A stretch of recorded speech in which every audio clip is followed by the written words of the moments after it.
I'm glad to see you sitting there in New York City because despite the things going on outside, you look like you've got a bunch of artwork in your living room here, and that's the theme of our publications this time around in our videos.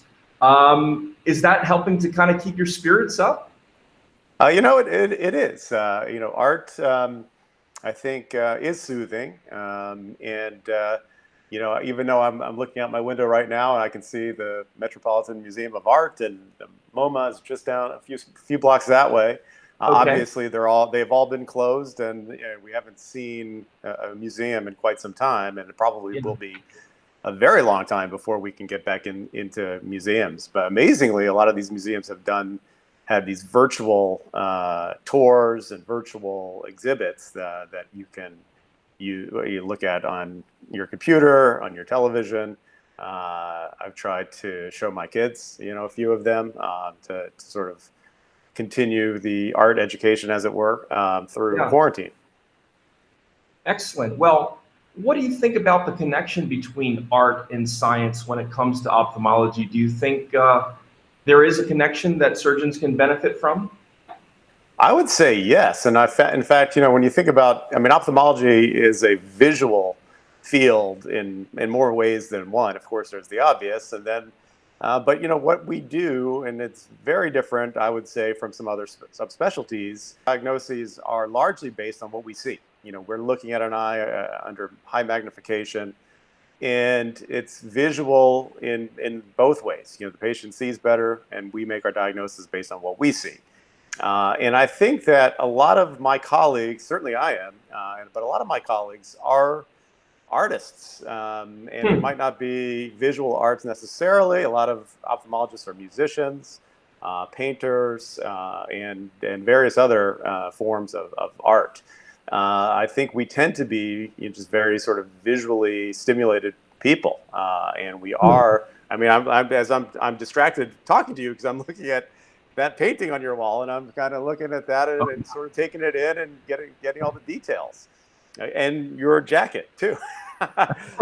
So I'm always I'm a big music guy too, but certainly a visual artist as well, and I love going to these museums. And one of the reasons why I love living in New York City is I'm surrounded by fantastic world-class art 24/7, whether it's at a jazz club or a rock and roll club, or one of the phenomenal museums that are here. So that's a big draw for me, being here in New York City.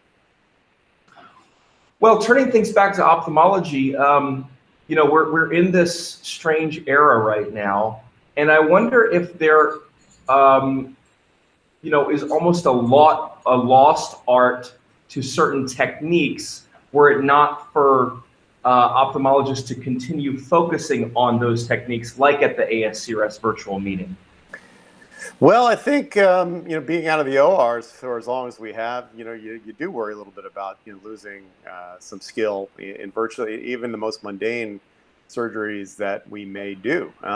In-office procedures, OR procedures. I've been watching all the symposia and watching all the videos, and it really does kind of simulate in a great, very realistic way, kind of being in the OR and thinking as if you're in that surgery, and what would you do watching this video, and how would I handle this, and what would I do? And you got to think fast. And even ASCRS, I've got to say, in the last day, sort of participating in ASCRS, I've learned more in this virtual ASCRS than I think I have in the last 2 or 3 ASCRSs that I went to in person, because I'm able to kind of, for the first time, relax a little bit, and via the on-demand lectures and symposia, I'm clicking on things when I have time now, and I'm picking and choosing the symposia that I otherwise would have completely missed if I was running around like a lunatic at ASCRS, trying to get to this meeting and that meeting and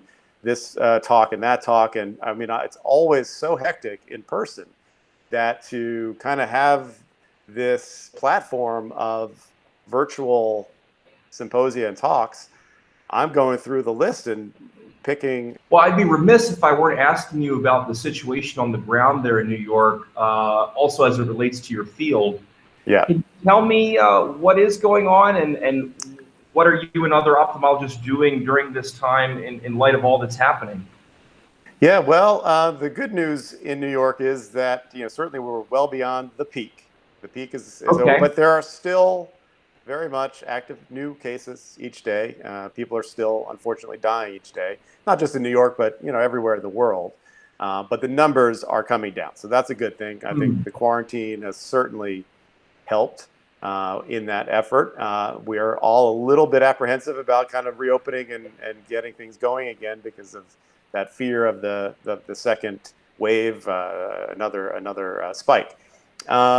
But and being in New York City, especially at the peak, when we were just inundated with cases, a lot of us ophthalmologists, even though our offices were closed and our elective surgical centers were closed, a lot of us were redeployed, is the word that we're using, redeployed into other departments in the hospital to sort of help with the huge volume of patients. Personally, I was doing what's called the virtual urgent care. I was part of the emergency department and doing video visits with patients, and not only in New York, but in New Jersey and Florida, who thought they might, well, actually, there was no restriction as to what they could call about, whether it was getting their hypertensive medications refilled, or they thought they had COVID, or they were short of breath, and deciding whether or not to go to the emergency room. We were kind of tasked at kind of triaging patients at home to kind of see, Wow. test,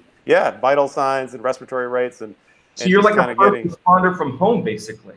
yeah, virtual, on-demand, virtual urgent care is what it Well, was. And then that it's means that you're at the front line of telemedicine too, then, or you yeah, have been. That's been such a hot topic at the yeah. ASCRS meeting, and people kind of talk about it abstractly, but I sense that you've experienced this now.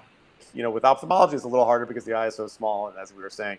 But even in ophthalmology, it's really grown and expanded, and you can do a lot now, even with eyes. But systemically, if I'm talking to you right now and you were calling to kind of say, well, I have a fever, I'm not feeling so great. I could take your vital signs virtually. I could have you measure your heart rate. There are apps on iPhones for pulse oximetry. Yeah. They're not as accurate as a real one, but nonetheless, you can get a sense. I could watch your chest and sort of see how you're breathing and how many I could have you measure your respiratory rates. I could have you do some exercise, walk in place, march in place for a couple of minutes, hold your breath, and kind of sort of see and how much distress you might be in, and sort of make a decision as to how critical it is and whether or not one should go to the emergency room. A lot of patients didn't need to go to the ER and were able to be managed at home with very close follow-up virtually.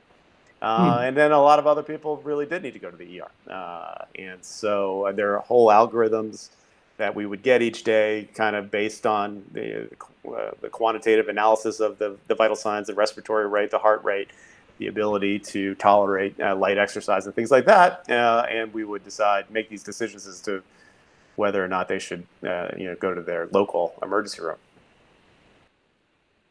I'm just thinking a little bit more about this aspect of telemedicine because you've done it. What do you think the prospects in ophthalmology really are? Is this just going to be a hot topic that comes and goes, almost like bimanual microincision, many years ago? Or is this something here to stay? Oh, it's here to stay, no doubt Yeah. about it. It is here to stay. We are going to be living in a new era post-COVID. There will be more pandemics for sure, whether it's COVID or something else. And I think that it's been a big eye-opener for all of us, the whole world. And going forward, of course, we're going to try to prevent these things, but they're inevitable. And I think in this new world that we're going to be living in, virtual care is going to become a standard of care for Yeah. a lot of us. It's not going to ever fully replace being in person. Obviously, we still have to do surgery. We still have to see people for certain things.